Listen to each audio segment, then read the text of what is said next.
I have owned 2 Sea Frogs camera housings in my surf photography career. They have traveled the world with me and really helped me get my photography to where it is today. This is an honest review, but I wouldn't say it's necessarily unbiased because I don't have anything to compare it to. It's the only underwater housing that I've ever used, but I have other friends in the surf photography community that I've spoken to, and we've exchanged thoughts and ideas on their housings, and they've looked at mine, so I have a bit of a discussion on that a bit later.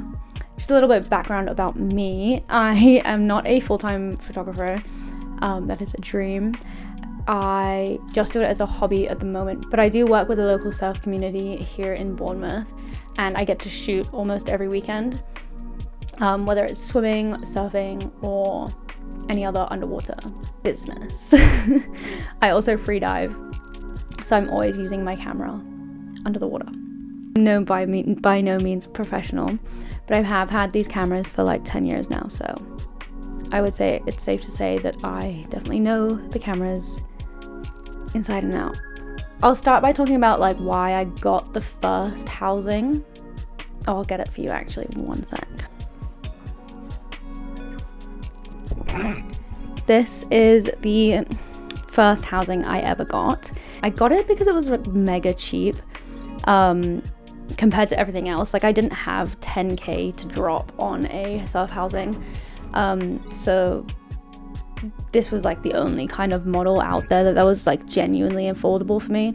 I started off using a GoPro when I first got into surf photography, so this was like the next big step, was to like do a DSLR into a housing. I don't think I looked up much online. I think I just saw that it was the cheapest. But yeah, at the beginning I didn't want to spend that much money because I didn't know how much I would love surf photography. I think I just wanted to like dabble in it a little bit more than I had been. But yeah, I don't know if you guys know much about the ports. Dome ports are usually used for like under over images. I'll pop some on the screen now. Really, really fun, love them. But they have their time and their place. Very artistic. And then my second one here is a flat port. So this is a flat port, mostly used for like action up close shots. More versatile. Oh, and I forgot to say, so I have this little grippy thing. I think it's called a pistol grip. But this was not made for Sea Frogs. This is like a third-party thing that I stuck on myself because I'm cheap. The one for Sea Frogs is like not that much money. I want to get it soon. It's like 100 quid, but I don't think it even existed when I got my first one. But basically you can get ones that have like a trigger here, so that when you're shooting in the water you're like rather than clicking on the top, which would be very handy, and I really would like that. But for now I just got this shabby old thing. Yeah, so basically the reason I have 2 is because I was shooting with this one for ages. I think I got this one in like 2013, 2014. And I used it so much, and I shot with it so much, and I traveled with it so much that it just got like scratched to shit.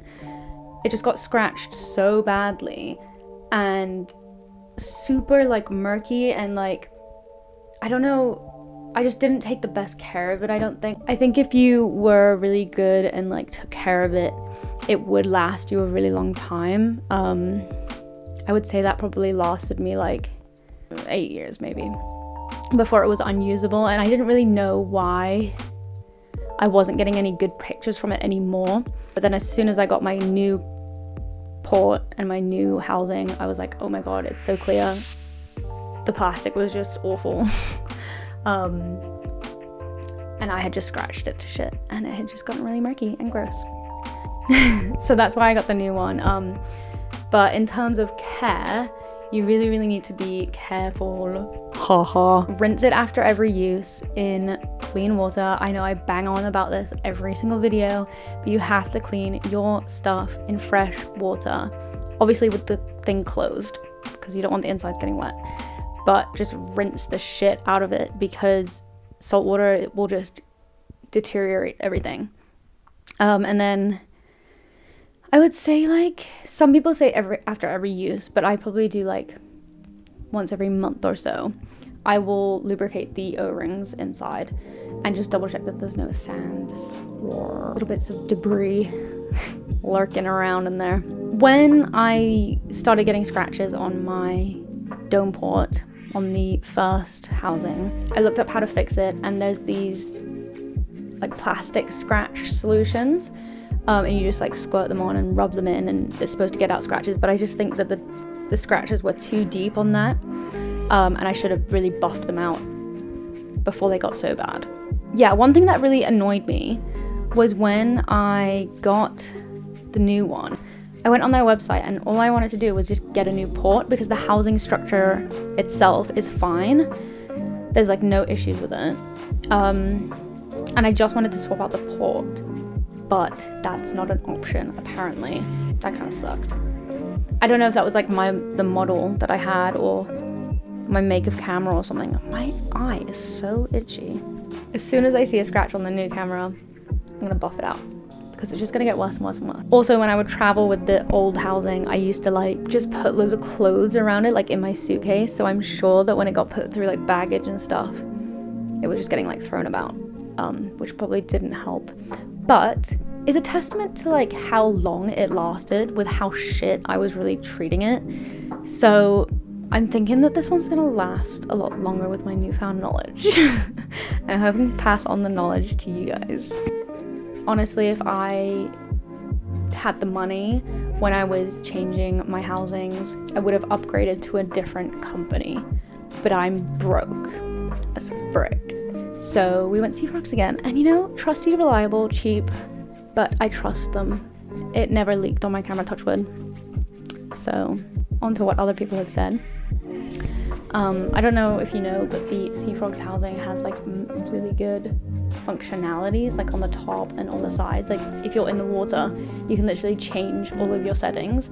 And I know a lot of other brands, I don't know what brand in particular she has, but she told me that it is really, really frustrating that she has to like get out of the water, unscrew all of her bits and bobs, unseal it, change settings, and then put it back on, which I think is really, like, if you're paying that much money, like, why can't you change your settings?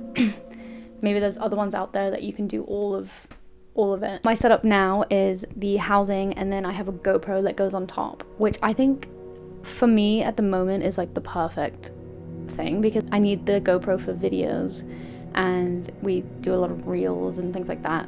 Yeah, I'm really happy with my setup at the moment, so highly recommend. I'm just gonna go through some of my favorite images that I've taken with my housing so you can get a little feel for what it is capable of doing. I know that it can go really, really deep, but I do mostly use it on surface level. My old housing I did take down to about 20 or 30 meters scuba diving, so I have tested it out to its true potential. I just haven't with this new one, but I'm sure it'll be the same.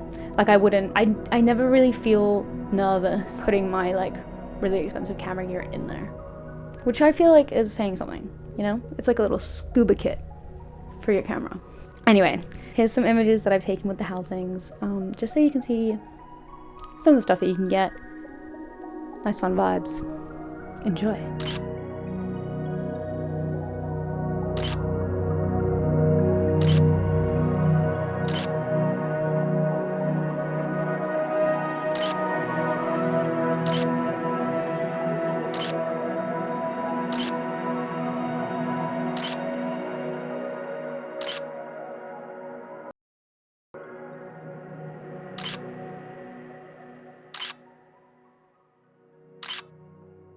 That's all for now. Thank you very much for taking the time to watch. If you have any questions, let me know. I would be really happy to do a review on the GoPro as well, and just like my whole setup in general. If you guys have any more questions, I would love to know. You can leave them in the comments. And if you want to see more of my, it's on Instagram at samjamshoots, my website and my TikTok and everything. It'll be in the caption. Yeah. Bye bye.